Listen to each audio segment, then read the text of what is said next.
আজ গল্পের শিরোনামে শেষ অপেক্ষা। প্রেক্ষাপটে বৃদ্ধা মা শান্তি দেবী আর শহরে কর্মরত ছেলে অর্ণব।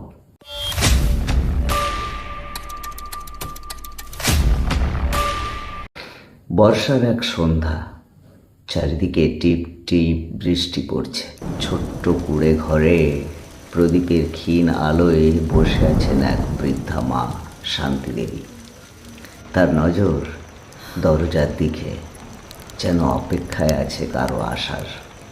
শান্তিদেবীর ছেলে অর্ণব বহু বছর আগে শহরে চাকরি করতে গিয়েছিল।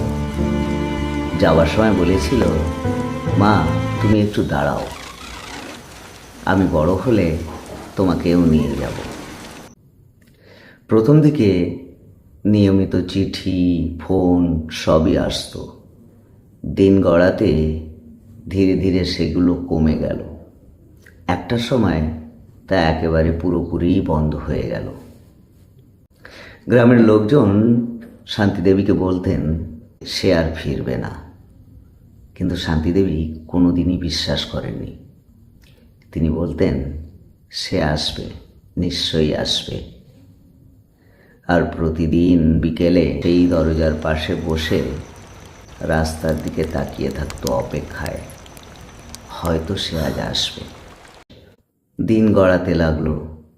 মাঝে মাঝে পাশের বাড়ির ছোট্ট ছেলেটি রবি তাকে এসে জিজ্ঞেস করত, ঠাকুমা তুমি কাকে খোঁজো?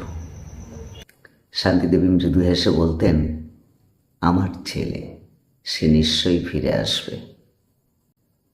বছর গড়ালো, শরীর খুব দুর্বল হয়ে গেল। আজকাল আর ঠিক দেখতেও পান না চোখে তিনি। তবুও প্রতিদিন বিকালে সেই দরজার পাশে বসে অপেক্ষা করতেন, হয়তো আজ সে ফিরবে। একদিন তিনি খুব অসুস্থ হয়ে পড়লেন।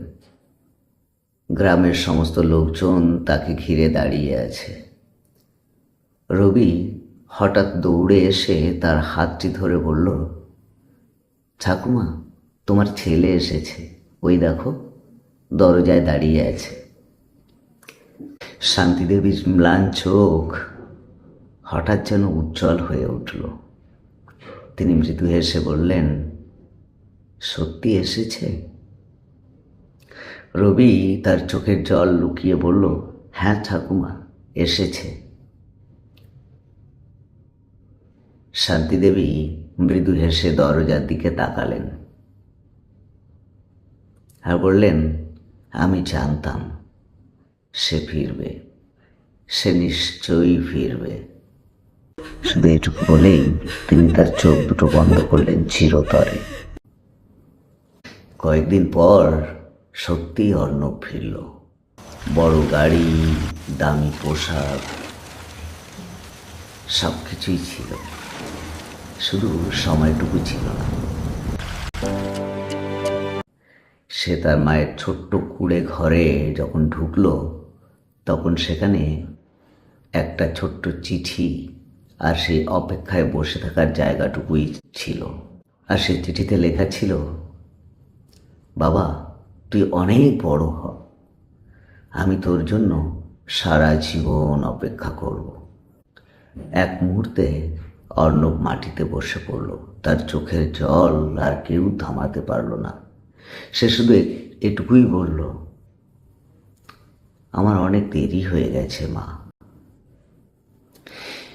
কিছু অপেক্ষার কখনো শেষ হয় না, আর কিছু ভালোবাসা শুধু ফিরে আসার অপেক্ষায় সারাটা জীবন কাটিয়ে দেয়। গল্পটি যদি ভালো লাগে অবশ্যই কমেন্ট করবেন, আর এই ধরনের গল্প পেতে চ্যানেলটিকে সাবস্ক্রাইব করুন। সবাই ভালো থাকবেন, সুস্থ থাকবেন। দেখা হবে আবার নতুন কোনো ভিডিওতে, নতুন কোনো হৃদয় বিদারক গল্প নিয়ে। নমস্কার।